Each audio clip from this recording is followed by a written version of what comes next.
हमारे साथ इस समय खास मेहमान है अंकुर आनंद, जो कि निदेशक हैं HSJ ज्वेलर्स के, और इनकी अपनी लखनऊ जयपुर में वर्कशॉप्स में इनको बनाया गया 14 आभूषण इन्होंने बनाए हैं। तो आइए सीधे अंकुर जी से बात करते हैं। बहुत बहुत धन्यवाद अंकुर जुड़ने के लिए। पहला सवाल यही है कि जो अयोध्या में कल का भव्य कार्यक्रम हुआ, तो रामलला की सुंदरता, उनका मोहक सौम्य चेहरा देखते ही बनता था, साथ ही जो आभूषण थे उन्होंने और इसको बढ़ा दिया। तो आप लोगों को क्या ब्रीफिंग मिली थी इन गहनों को बनाने के लिए? किन चीजों का आप लोगों ने ध्यान रखा, जरा हमारे दर्शकों को बता दीजिए।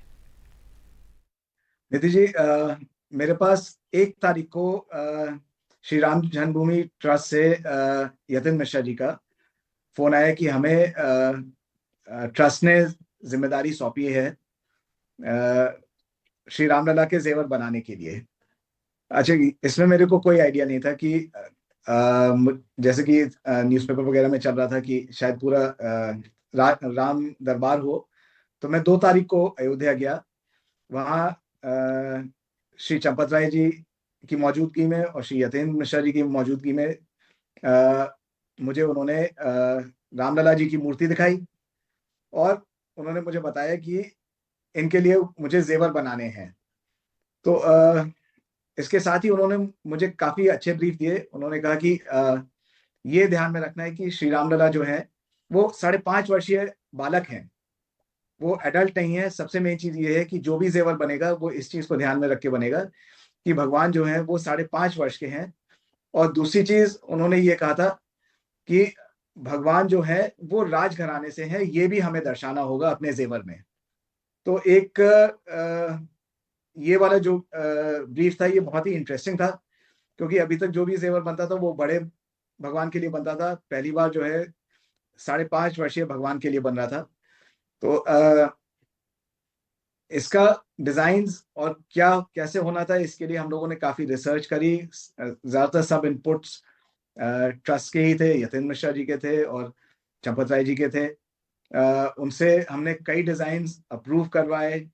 हर स्टेप पे उन्होंने हमें काफी गाइड किया कि क्या क्या चीज उस समय के हिसाब से चाहिए, क्या क्या चीज भगवान के गहनों में होनी चाहिए। उसको लेकर हमने सबसे पहले जो मुख्य चीज बनाई वो उनका भगवान का मुकुट है। मुकुट जो है, मुकुट अगर आप देखेंगे तो मुकुट में बीच में सूर्य भगवान है, क्योंकि श्री राम सूर्यवंशी परिवार से हैं, इस वजह से सूर्य भगवान बीच में है। उनके ऊपर एक अच्छा बड़ा सा पन्ना है जो राजघराने की एक रॉयल्टी को दर्शाता है। दूसरी चीज, उसमें हमने मयूर भी बनाए हैं, जो अगेन एक रॉयल्टी का एक फीचर है। और फिर उसमें हमने 2 मछलियां भी दी हैं। इसी के साथ हमने माणिक का भी इस्तेमाल किया है, जो सूर्य भगवान का ही रत्न है। इसके अलावा, मुकुट के अलावा, फिर हम लोगों ने तिलक बनाया भगवान का। ये बता दीजिए, रत्न कहाँ कहाँ से आए, कौन सी शैली के ये गहने बने? क्योंकि दक्षिण भारत की जो टेम्पल ज्वेलरी है उसकी झलक भी हमें मिलती है इन गहनों में। टेम्पल ज्वेलरी का जो है, क्योंकि ट्रस्ट ने हमसे कहा कि भगवान की एक विजय माला भी बननी है। तो हमने जो है विजय माला में जो है वो भगवान के चरणों तक आती है। उसमें मेन चीज जो हमें देनी थी, दिखानी थी, वो था भगवान का चक्र, शंख और कमंडल। उसके अलावा जो उसका मुख्य पेंडेंट है, जो मेन पेंडेंट है, उसमें सबसे ऑस्पिशियस सबसे शुभ 5 फूल है। जैसे कि उसमें कुंद है, लोटस का फूल है, कमल का फूल, उसमें चंपा है, उसमें तुलसी है। इसी तरह से उसमें 5 फूल हैं। जी, तो कितने कारीगरों ने काम किया, और आपको कब आपने काम करना शुरू किया? 2 जनवरी को हमें जब ये भगवान का जेवर के आभूषण बनाने का ऑर्डर दिया गया, तो हमारे पास मात्र 12 दिन थे। 12 दिन में हमने करीब 132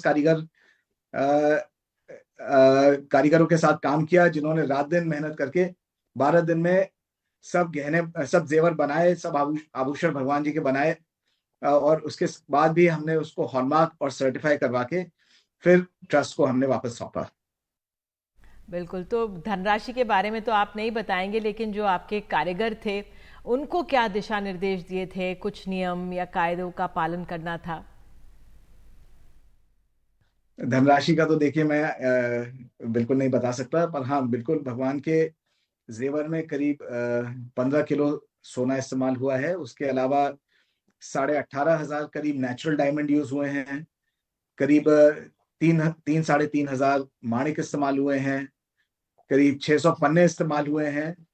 ये सब जो है ये भगवान के जेवर में इस्तेमाल हुआ है। इसी के साथ कारीगर भी बहुत खुश थे। उनको ये दिशा निर्देश दिए गए थे कि भगवान का जेवर जो है हमें हल्के से हल्का रखना है, और भव्य से भव्य, जितना भव्य हो सकता है हमें भगवान को वो वाला रूप देना है, स्वरूप। तो जो आभूषण हैं, ये गहने कहाँ बने देश भर में? जी। ये जितना भी भगवान के आभूषण बने, ये सब पूरे देश में अलग अलग जगह जगह मैंने बनवाए। ज्यादातर जो है वो मेरी फैक्ट्री में बने हैं। बाकी देश में जो सबसे उत्तम कारीगर थे उनके साथ मैंने बनवाए हैं। क्योंकि समय की कमी थी, इसलिए मुझे अच्छे से अच्छा सामान जेवर बनवाना था, अच्छे से अच्छे आभूषण बनवाने थे भगवान के लिए। इसलिए मैंने सबसे जो उत्तम कारीगर है उनके साथ काम किया। तो यानी कि पूरे देश भर के कारीगरों का योगदान है इन्हें बनाने में। जी जी, पूरे देश भर के कारीगर जुटे। सबसे अच्छी क्वालिटी का इसमें हीरा लगा है, सबसे अच्छी क्वालिटी का इसमें सोना लगा है। चलिए, बहुत बहुत धन्यवाद अंकुर जी बात करने के लिए, और इतने सुंदर आभूषण जो आपने बनाए हैं।